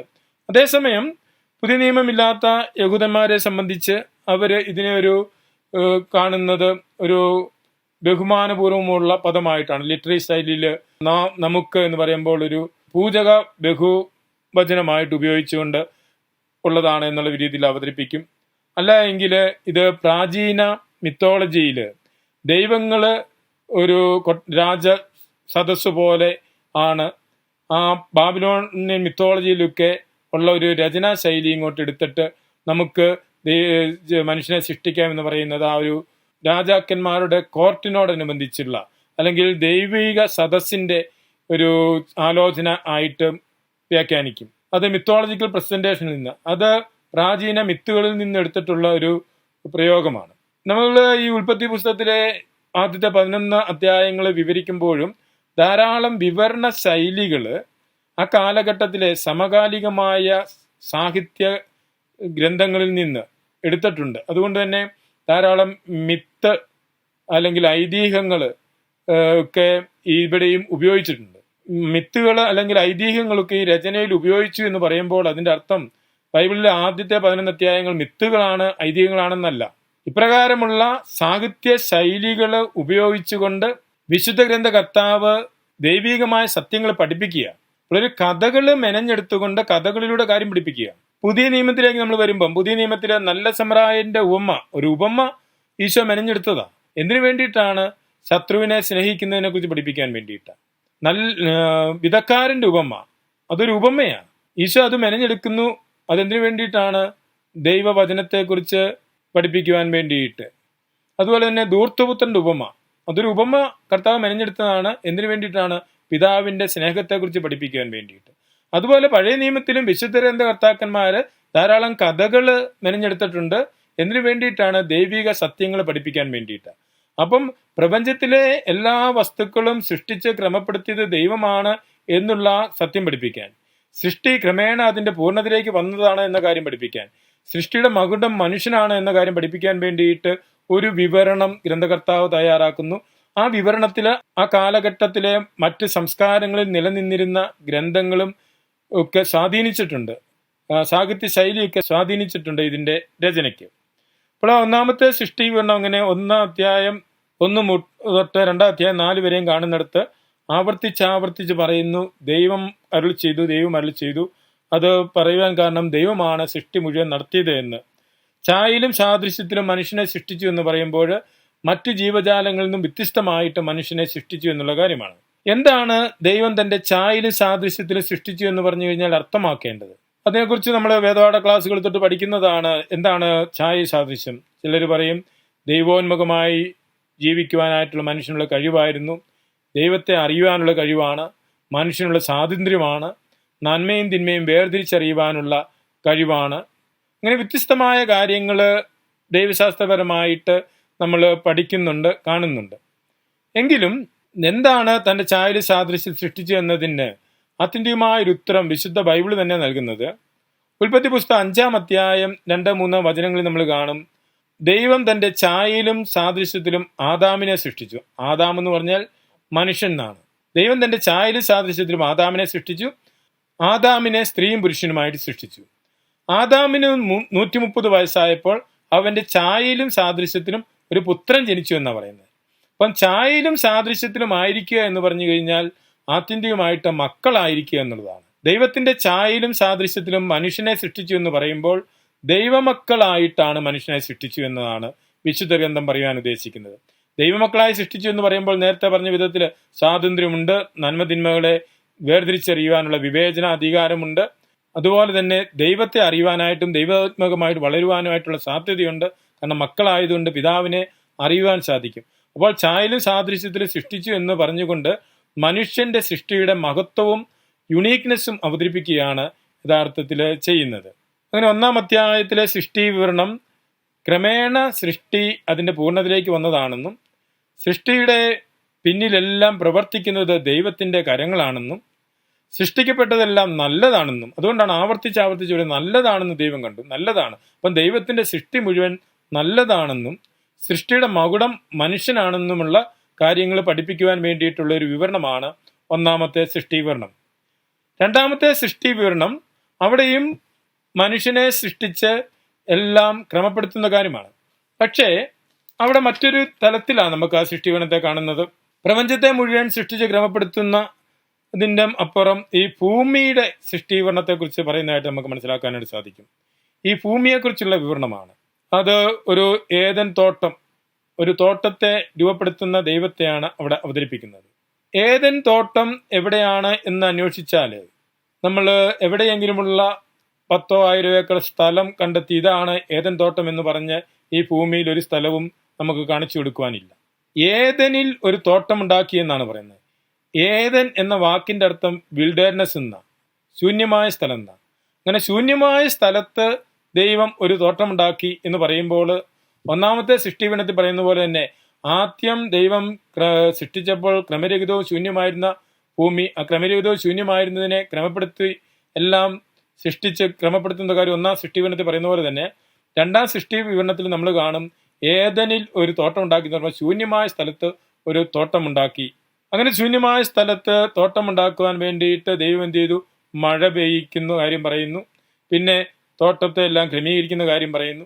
അവിടെ തോട്ടത്തെക്കുറിച്ച് നമുക്കൊരു സൂചന കിട്ടും. തോട്ടം എവിടെയാണെന്നുള്ള ചോദ്യത്തിന് ഉത്തരം കൊടുക്കണമെങ്കിൽ തോട്ടത്തെക്കുറിച്ച് സൂചന നൽകുന്നത് തോട്ടത്തിൽ 4 നദികൾ ഉണ്ടായിരുന്നു എന്ന് പറയുന്നതാണ്. നമുക്കറിയാം നദി ഉണ്ട് എന്ന് പറയുമ്പോൾ നദി സ്ഥലങ്ങളിലേക്കുള്ള സൂചനയാണ്. മീനച്ചിലാറിന്റെ തീരത്താണെന്ന് പറഞ്ഞാൽ നമുക്ക് മീനച്ചിലാർ ഒഴുകുന്നിടത്ത് ആ ഭാഗത്താണെന്ന് പറയാം. ഭാരതപ്പുഴയുടെ തീരത്താണെന്ന് പറഞ്ഞാൽ, അല്ലെങ്കിൽ പമ്പയുടെ തീരത്താണെന്ന് പറഞ്ഞാൽ ആ നദിയുടെ തീരത്താണ്. അപ്പോൾ ഇവിടെ 4 നദികളെ കുറിച്ചാണ് പറയുന്നത്. ഒരു തോട്ടമുണ്ടായിരുന്നു, തോട്ടത്തിൽ 4 നദികൾ. നമുക്കറിയാം, ഒരു തോട്ടത്തിലും ഇപ്രകാരം ഒരു 4 നദികൾ ഏതെങ്കിലും 10,000 ഏക്കർ സ്ഥലത്തുള്ള തോട്ടമല്ല. മറിച്ച് ഈ 4 നദികള് പ്രാചീന സംസ്കാരങ്ങളിലേക്ക് വിരൽ ചൂണ്ടുന്നതാണ്. പ്രാചീന സംസ്കാരങ്ങളെല്ലാം നദീതീരത്തോട് ചേർന്നാണ് ഉണ്ടായിരുന്നത്. 4 നദികള് ടൈഗ്രീസ്, യൂഫ്രട്ടീസ്, പിഷോൺ, ഹിഗോൺ, ഈ 4 നദികളാണ്. ഇത് ടൈഗ്രീസ്, യൂഫ്രട്ടീസ് നദികളെ കുറിച്ച് നമുക്ക് ഇന്നും അറിയാം. മിഡിൽ ഈസ്റ്റിലൂടെ ഒഴുകുന്ന നദികളാണ്. Iraq, Iran പ്രദേശങ്ങളിലൂടെ ഒഴുകുന്നതാണ്. ഈ നദികളെ യഥാർത്ഥത്തിൽ ഹീബ്രു ബൈബിളില് ടൈഗ്രീസ്, യൂഫ്രട്ടീസ് എന്നല്ല എഴുതിയിരിക്കുന്നത്, ഹിക്തൽ, പ്രാത്ത് എന്നീ നദികളിൽ നിന്നാണ്. അക്കാലത്ത് ഹിക്തൽ, പ്രാത്ത് എന്നായിരുന്നിരിക്കണം ബൈബിൾ എഴുതിയ കാലഘട്ടത്തിൽ ഹീബ്രു ഭാഷയിൽ ഇത് അറിയപ്പെട്ടിരുന്നത്. ഗ്രീക്കിലേക്ക് വിവർത്തനം ചെയ്ത അവസരത്തിൽ ഗ്രീക്കുകാരാണ് ടൈഗ്രീസ്, യൂഫ്രട്ടീസ് എന്ന ഈ നദികളുടെ പേരാക്കുന്നത്. കാരണം ഗ്രീക്കിലേക്ക് വിവർത്തനം ചെയ്യുന്ന അവസരത്തിൽ ഈ നദികൾ ടൈഗ്രീസ്, യൂഫ്രട്ടീസ് എന്ന് അറിയപ്പെട്ടിരിക്കണം. അതുകൊണ്ട് ഹീബ്രു ഭാഷയിൽ ഹിക്തൽ, പ്രാത്ത് എന്ന് എഴുതിയിരുന്നത്, ഗ്രീക്ക് ഭാഷയിൽ ടൈഗ്രീസ്, യൂഫ്രട്ടീസ് എന്ന് എഴുതിയിരിക്കുന്നത്. അപ്പോൾ അത് മിഡിൽ ഈസ്റ്റിലൂടെ ഒഴുകുന്ന നദികളാണ്. അതുകൊണ്ട് മിഡിൽ ഈസ്റ്റേൺ പശ്ചാത്തലം. പിന്നെ പിഷോൺ, ഹിഗോൺ എന്നീ നദികളാണ്. ഹിഗോൺ എന്ന നദിയെക്കുറിച്ച് പറഞ്ഞിരിക്കുന്നത്, ഹിഗോൺ ഒഴുകുന്നത് കുഷ് എന്ന നാടിന് ചുറ്റും ഒഴുകുന്നതാണ്. കുഷ് എന്ന് പറഞ്ഞു കഴിഞ്ഞാൽ അത് പ്രാചീന എത്യോപ്യയാണ്. എത്യോപ്യയുടെ പഴയ പേരാണ് കുഷ്. അപ്പോൾ കുഷ് ചുറ്റി ഒഴുകുന്ന നദി എന്ന് പറഞ്ഞിരിക്കുന്നത് എത്യോപ്യയിൽ ആരംഭിച്ച് ഈജിപ്തിലൂടെ ഒഴുകിയെത്തി കടലിൽ തീരുന്ന ഒരു നദിയാണ് നൈൽ നദി. അതുകൊണ്ട് ഹിഗോൺ എന്ന് പറയുന്നത് നൈൽ നദിയാണ് എന്നാണ് പണ്ഡിതന്മാരുടെ അഭിപ്രായം. പിഷോണിനെ കുറിച്ച് പൊതുവായ ഒരു അഭിപ്രായം, വ്യത്യസ്തമായ അഭിപ്രായങ്ങളാണ് ഉള്ളത്. ചിലർ പറയും സൗദി അറേബ്യയുടെ ഭാഗത്തുണ്ടായിരുന്ന ഒരു നദിയായിരുന്നു പിഷോൺ, അതിപ്പോൾ ഇല്ല, സ്വർണത്തിന്റെ നാട് സൗദിയാണ്, അതുകൊണ്ട് അതിലെ ഒഴുകിയിരുന്ന നദിയാണെന്ന് അഭിപ്രായപ്പെടുന്നവരുണ്ട്. എന്നാൽ പ്രാചീന ചരിത്രകാരന്മാരുടെ പഠിപ്പിക്കലിനോട് ചേർന്ന് നോക്കുകയാണെങ്കിൽ ഈ പിഷോണിനെ കുറിച്ച് മറ്റൊരു യാഥാർത്ഥ്യം നമുക്ക് മനസ്സിലാക്കാൻ സാധിക്കും. ഹെറഡോട്ടസ്, ചരിത്രകാരന്മാരുടെ പിതാവ് ഹെറഡോട്ടസ് ആണ്. ചരിത്രകാരന്മാരുടെ പിതാവ്, അദ്ദേഹം 5-ാം നൂറ്റാണ്ടിൽ ജീവിച്ചിരുന്നതാണ്. 5-ാം നൂറ്റാണ്ടോടുകൂടിയാണ് പഞ്ചഗ്രന്ഥത്തിന്റെ ഇന്നത്തെ രീതിയിലുള്ള രൂപീകരണം നടക്കുന്നതെന്നൊക്കെ കഴിഞ്ഞ ദിവസം നമ്മൾ മനസ്സിലാക്കിയതാണ്. ഹെറഡോട്ടസ് സ്വർണത്തിന്റെ നാട് എന്ന് വിളിച്ചിരിക്കുന്നത് ഹോദു, ഇന്ത്യയിലാണ്, പ്രാചീന ഇന്ത്യയിലാണ് സ്വർണത്തിന്റെ നാട് എന്ന് വിളിക്കുന്നത്. ഹവീല വഴി ഒഴുകുന്ന പറഞ്ഞ, ഹവീല എന്ന സ്ഥലം ഇപ്പോഴത്തെ പാകിസ്ഥാനിൽ ഉള്ള ഒരു സ്ഥലമാണ്, പഴയ ഇന്ത്യൻ സംസ്കാരത്തിന്റെ ഭാഗമാണ്. അതുകൊണ്ട് ഹെറഡോട്ടസിന്റെ അഭിപ്രായത്തിൽ പ്രാചീന ഇന്ത്യൻ സംസ്കാരത്തിലേക്കുള്ളൊരു സൂചനയായിരിക്കണം. അതുപോലെ തന്നെ ജോസഫൂസ് 1-ാം നൂറ്റാണ്ടിലെ ഒരു ചരിത്രകാരനാണ്. ഈശോയുടെ സമകാലികന് എന്ന് പറയാവുന്ന വിധത്തിലുള്ളൊരു ചരിത്രകാരനാണ് യഹൂദനായ ജോസഫൂസ്. യോസഫൂസ് പറയുന്നത് ഈ പിഷോൺ നദി ഗംഗാ നദിയെക്കുറിച്ചുള്ള സൂചനയാണെന്ന്. അപ്പോൾ ഈ 4 നദികൾ എന്ന് പറയുമ്പോൾ 4 നദികളും പ്രാചീന സംസ്കാരങ്ങളിലേക്കുള്ള വിരൽ ചൂണ്ടലുകളായിരിക്കണം.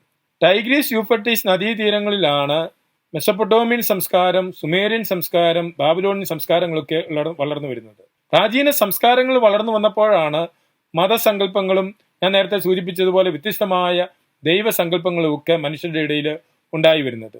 അങ്ങനെ പ്രാചീന സംസ്കാരങ്ങളുടെ ആരംഭത്തെ സൂചിപ്പിക്കാൻ വേണ്ടിയിട്ട് ഉള്ളൊരു വിവരണമാണ് ഈ ഏദൻ തോട്ടം എന്ന് പറയുമ്പോൾ. ഏദൻ തോട്ടം എന്ന് പറയുമ്പോൾ മനുഷ്യകുലത്തിന് വേണ്ടിയുള്ള ദൈവത്തിന്റെ ക്രമീകരണത്തെയാണ് നമുക്ക് അവിടെ കാണുവാനായിട്ട് സാധിക്കുന്നത്. ഈ ഭൂമിയെ തന്നെ ക്രമീകരിക്കുന്നത്. എന്നാൽ ദൈവശാസ്ത്രപരമായിട്ട് ഏദൻ തോട്ടം എന്ന് പറയുന്നത് ഇസ്രായേൽക്കാരുടെ വാഗ്ദത്ത നാടാണ്. കാരണം ഇസ്രായേൽ ഒരു ജനതയായി രൂപപ്പെട്ട് അവർ വാഗ്ദത്ത നാട്ടിൽ ജീവിച്ച് നൂറ്റാണ്ടുകൾ ജീവിച്ചതിന് ശേഷം അവിടെ നിന്നും പുറത്താക്കപ്പെട്ടതിന് ശേഷം തിരിച്ചു വരികയും ചെയ്യുന്ന പശ്ചാത്തലത്തിലാണ് തോറ ഒരു നിയമഗ്രന്ഥമായിട്ട് അവർ തയ്യാറാക്കുന്നത് എന്ന് നമുക്ക് മനസ്സിലാക്കണം.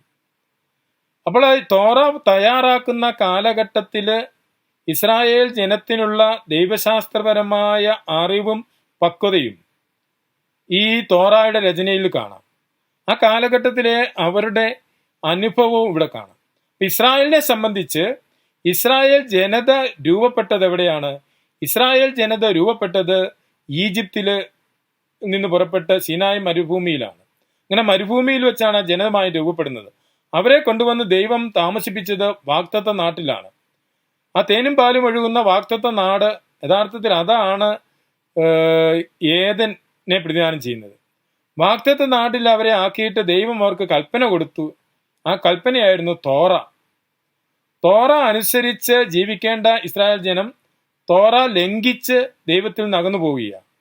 അങ്ങനെ തോറ ലംഘിച്ച് ദൈവത്തിൽ നിന്ന് അകന്നു പോകുന്ന ഇസ്രായേൽ ജനത്തെ ദൈവം വാഗ്ദത്ത നാട്ടിൽ നിന്ന് പുറത്താക്കുന്നു. അതാണ് ബാബിലോണിൻ അടിമത്തത്തിലേക്ക് പോകുന്നത്. അങ്ങനെ അടിമത്തത്തിലേക്ക് പോയി അടിമത്തത്തിൽ കഴിയുന്ന ജനം അവിടെ നിന്നും അനുതപിച്ച് തിരിച്ചു വരുന്നു. അതിന് ദൈവം സൈറസിനെ അയച്ച്, സൈറസിനെ മിശിഹ എന്ന് തന്നെ വിളിക്കുന്നത്, സൈറസിനെ അയച്ച് അവരെ അടിമത്തത്തിൽ നിന്ന് വിമോചിപ്പിക്കുന്നു. അടിമത്തത്തിൽ നിന്ന് വിമോചിപ്പിച്ച് എസ്രാ നെഹമ്യായുടെ നേതൃത്വത്തിൽ തിരിച്ച് വാഗ്ദത്ത നാട്ടിലേക്ക് വരുന്നു. അങ്ങനെ വാഗ്ദത്ത നാട്ടിൽ വന്ന ആ പശ്ചാത്തലത്തിൽ നിന്നാണ് ഇസ്രായേലിന്റെ നിയമഗ്രന്ഥം തയ്യാറാകുന്നത്. അതുകൊണ്ട് ഇസ്രായേൽ ജനതയ്ക്ക് ഉണ്ടായിരുന്ന അനുഭവം, ദൈവമായ കർത്താവ് അവരെ സ്വന്തം ജനമായി മക്കളുടെ സ്ഥാനത്ത് തിരഞ്ഞെടുത്തു. ദൈവത്തിന്റെ മക്കളായിരുന്നു ഇസ്രായേല്. ആ മക്കളെ സ്ഥാനത്ത് നിർത്തി ഇസ്രായേല് പാപം ചെയ്ത് ദൈവത്തിൽ നിന്ന് അകന്നുപോയി. അങ്ങനെ പാപം ചെയ്തു പോയ ഇസ്രായേലിനെ തിരിച്ചു കൊണ്ടുവരുന്നതാണ് നമുക്ക് വിശുദ്ധ ബൈബിളിൽ കാണുവാൻ സാധിക്കുന്നത്. അതുകൊണ്ട് ഏദൻ തോട്ടം യഥാർത്ഥത്തിൽ ദൈവശാസ്ത്രപരമായിട്ട് വാഗ്ദത്ത നാടാണ്. വാഗ്ദത്ത നാട്ടിൽ ആക്കിയിരുന്ന ഇസ്രായേൽ ജനമാണ്. ഇസ്രായേൽ ജനത്തിന് നൽകിയിരുന്ന തോറയായിരുന്നു നന്മതിന്മയുടെ വൃക്ഷമായിട്ട് അവർക്കുണ്ടായിരുന്നത്. തോറ അനുസരിച്ച് ജീവിക്കുക എന്നുള്ളതായിരുന്നു. അതാണ് തോട്ടത്തിന്റെ നടുവിലെ വൃക്ഷം. ഇപ്പൊ ഇസ്രായേലിനുണ്ടായിരുന്ന തങ്ങളുടെ ആ അനുഭവത്തെ മനുഷ്യകുലത്തിന്റെ മുഴുവൻ അനുഭവമായിട്ട് അവതരിപ്പിച്ചുകൊണ്ട് ആണ് ഈ ഏദൻ തോട്ടത്തിന്റെ വിവരണം കാണുന്നത്. മനുഷ്യകുലത്തെ ദൈവം മക്കളുടെ സ്ഥാനത്ത് സൃഷ്ടിച്ചു. മനുഷ്യകുലത്തെ ദൈവം നന്മതിന്മകളെ വിവേചിച്ചറിയാനുള്ള വിവേചന അധികാരത്തോടുകൂടി സൃഷ്ടിച്ചു. മനുഷ്യകുലം എന്ത് ചെയ്യണം? ദൈവത്തിൽ നിന്ന് ലഭിച്ച, ദൈവത്തിന്റെ ഛായയിൽ സാദൃശ്യത്തിൽ സൃഷ്ടിക്കപ്പെട്ട മനുഷ്യകുലം ദൈവോന്മുഖമായിട്ട് ജീവിക്കാൻ ദൈവത്തെ അറിഞ്ഞ് ഈ സൃഷ്ടവസ്തുക്കളിൽ നിന്ന് ദൈവത്തെ അറിഞ്ഞ് ദൈവത്തെ ആരാധിച്ച് ജീവിക്കണം. എന്നാൽ മനുഷ്യൻ, പ്രാചീന മനുഷ്യൻ, ദൈവത്തിന്റെ ഛായയിലും സാദൃശ്യത്തിലും സൃഷ്ടിക്കപ്പെട്ട മനുഷ്യൻ സൃഷ്ടവസ്തുക്കളിൽ നിന്ന് ദൈവത്തെ തിരിച്ചറിയാതെ ദൈവത്തിൽ നിന്നും അകന്ന് ദൈവമല്ലാത്തതിന്റെ സ്വരം കേട്ടു പോവുകയാണ്. അതാണ് ഏദൻ തോട്ടത്തിൽ നമ്മൾ കാണുന്നത്. ദൈവത്തിന്റെ കൽപ്പന ഉണ്ട്, ഈ വൃക്ഷത്തിൽ നിന്ന് ഭക്ഷിക്കരുത്. എന്നാൽ ദൈവത്തിന്റെ കൽപ്പനയ്ക്ക് ചെവി കൊടുക്കാതെ ദൈവമല്ലാത്തതിന്റെ കൽപ്പന അത് സർപ്പം ആയിട്ട് പറയുകയാണ്. കാരണം കാനാന്യരുടെ ദൈവസങ്കല്പങ്ങളിൽ ഒരു ദൈവം ആയിരുന്നു സർപ്പം. സർപ്പം വന്ന് ഇവരെ പ്രലോഭിപ്പിച്ച് ഇവരെ ഫലം ഭക്ഷിപ്പിക്കുകയാണ്. എന്ന് പറയുമ്പോൾ ദൈവമല്ലാത്തതിന്റെ വാക്ക് കേട്ട് മനുഷ്യൻ പോവുകയാണ്. പ്രാചീന മനുഷ്യൻ സത്യദൈവത്തെ ഉപേക്ഷിച്ച് ദൈവമല്ലാത്തതിനെ ദൈവമായിട്ട് ആരാധിച്ചു പോവുകയാണ്. അതായിരുന്നു മനുഷ്യകുലത്തിന് പറ്റിയ തെറ്റ്. ആ മനുഷ്യകുലത്തിന്റെ തെറ്റാണ് ഏദൻ തോട്ടത്തിൽ നമുക്ക് കാണുന്നത്. സത്യദൈവത്തെ ഉപേക്ഷിച്ച് ദൈവമല്ലാത്തതിനെ ദൈവമായിട്ട് സ്വീകരിച്ചു പോകുന്നു. അതുകൊണ്ട് തന്നെയാണ് ആദിമ പാപം എന്ന് പറയുന്നത് വിഗ്രഹാരാധനയാണ്. സത്യദൈവത്തെ ഉപേക്ഷിച്ച് ദൈവമല്ലാത്തതിനെ ആരാധിക്കുക. അത് അനുസരണക്കേട്, ദൈവത്തോടുള്ള അനുസരണക്കേട് എന്ന് പറഞ്ഞാൽ ദൈവത്തിന്റെ വചനം സ്വീകരിക്കാതെ ദൈവമല്ലാത്തതിന്റെ വചനം സ്വീകരിച്ച് കടന്നു പോകുന്നു മനുഷ്യന്. അപ്പോൾ രണ്ടാമത്തെ സൃഷ്ടിവിവരണത്തിൽ ഏദൻ തോട്ടം എന്ന് പറയുമ്പോൾ ദൈവശാസ്ത്രപരമായിട്ട് അത് വാഗ്ദത്ത നാടാണ്, ഇസ്രായേൽ ജനതയുടെ അനുഭവമാണ്. ആ അനുഭവത്തിന്റെ പശ്ചാത്തലത്തിൽ നിന്നുകൊണ്ടാണ് മനുഷ്യകുലത്തിന്റെ ഈ വിവരണം. ഏദൻ തോട്ടവും ഏദൻ തോട്ടത്തിലെ മനുഷ്യകുലവും പാപം ചെയ്യുമ്പോൾ തോട്ടത്തിൽ നിന്ന് പുറത്താക്കുന്നതും, അങ്ങനെ മനുഷ്യകുലം പാപം ചെയ്ത് ദൈവമക്കളുടെ സ്ഥാനം നഷ്ടപ്പെടുത്തി അത് വീണ്ടെടുക്കുന്നതാണ് ഈശോ മിശിഹായിലൂടെ നമ്മൾ കാണുന്നത്. രണ്ടാമത്തെ സൃഷ്ടി വിവരണത്തിലും മനുഷ്യന്റെ അനന്യത എടുത്തു കാണിക്കുന്നുണ്ട്.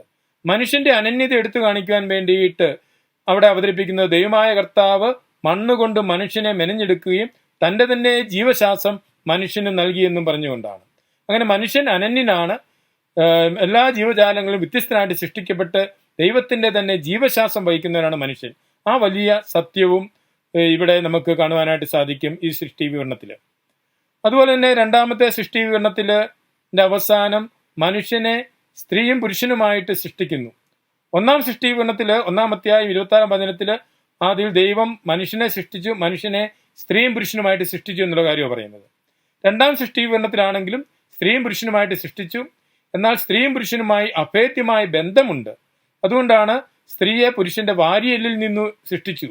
പുരുഷനെ ഗാഢമായ നിദ്രയിലാഴ്ത്തി ദൈവമായ കർത്താവ് ഒരു വാരിയെല്ലെടുത്ത് അതിൽ നിന്ന് സ്ത്രീയെ സൃഷ്ടിച്ചു എന്ന് പറയുമ്പോൾ സ്ത്രീയുടെ സൃഷ്ടിയും പൂർണ്ണമായും ദൈവത്തിന്റെ സൃഷ്ടിയാണ്. പുരുഷന്റെ സൃഷ്ടിയും സ്ത്രീയുടെ സൃഷ്ടിയും പൂർണ്ണമായും ദൈവത്തിന്റെ സൃഷ്ടിയാണെന്നും മനുഷ്യൻ സ്ത്രീയും പുരുഷനുമായിരിക്കുക എന്നുള്ളത് ദൈവത്തിന്റെ പദ്ധതിയാണെന്നും എന്നാൽ അവര് പരസ്പരം ഒന്നായി മാറേണ്ട, ഒരേ ഏറ്റവും ഇന്റിമേറ്റായി കൂട്ടായ്മയിൽ നിലനിൽക്കേണ്ടവരാണെന്ന് പഠിപ്പിക്കാൻ വേണ്ടിയിട്ടാണ് ഈ വാരിയലിൽ നിന്നും മനുഷ്യനെ സൃഷ്ടിച്ചു എന്ന് പറയുന്നത്. കാരണം പ്രാചീന സംസ്കാരങ്ങളിൽ മനുഷ്യ സൃഷ്ടികളെ കുറിച്ച് വ്യത്യസ്തങ്ങളായ കഥകളുണ്ടായിരുന്നു. ഇപ്പം ഭാരതീയ സംസ്കാരത്തിൽ തന്നെയാണെങ്കിൽ തലയിൽ നിന്ന് സൃഷ്ടിക്കപ്പെട്ടതെന്നും പാദത്തിൽ നിന്ന് സൃഷ്ടിക്കപ്പെട്ടു എന്നൊക്കെ പറയുന്നുണ്ട്. അങ്ങനെ വ്യത്യസ്തമായ രീതിയിൽ സ്ത്രീയുടെയും പുരുഷന്റെയും സൃഷ്ടിയെക്കുറിച്ചുള്ള പ്രാചീന പശ്ചാത്തലത്തിലെ വിവരണങ്ങളുണ്ടായിരുന്നു. അപ്രകാരം ഒരു വിവരണം എടുത്തുകൊണ്ട് ദൈവത്തിന്റെ പ്രവൃത്തിയാണ് മനുഷ്യൻ സ്ത്രീയായും പുരുഷനായും സൃഷ്ടിക്കപ്പെട്ടത് എന്നുള്ള കാര്യം പഠിപ്പിക്കുകയാണ് ഈ ഗ്രന്ഥത്തിന്റെ പ്രത്യേകമായിട്ട് ലക്ഷ്യം. അപ്പോൾ നമ്മൾ ഇന്ന് ഉൽപ്പത്തി പുസ്തകം 1-2 അധ്യായങ്ങളിലെ സൃഷ്ടി വിവരണത്തെക്കുറിച്ചുള്ള കാര്യമാണ് പങ്കുവെച്ചത്. ഈ ക്ലാസ് പഠിക്കുമ്പോഴും ഗ്രന്ഥം വിശുദ്ധ ബൈബിൾ എടുത്തു വെച്ച് ബൈബിളിനോട് ചേർത്ത് വായിച്ച് അതിനുശേഷം ഈ ക്ലാസ് കേൾക്കുകയായിരിക്കും നമുക്ക് ഈ ക്ലാസ്സിനെ ഫോളോ ചെയ്യാനായിട്ട് ഏറ്റവും എളുപ്പം. അതുകൊണ്ട് ദൈവവചനം വായിച്ച് അത് 1-2 അധ്യായങ്ങൾ വായിച്ച് അതിനോട് ചേർന്ന് ഇത് മനസ്സിലാക്കുവാനായിട്ട് പരിശ്രമിക്കുക. നമുക്ക് അടുത്ത ഒരു എപ്പിസോഡിൽ തുടർന്നുള്ള അധ്യായങ്ങളെക്കുറിച്ചുള്ള ക്ലാസ്സുകൾ കൂടാം.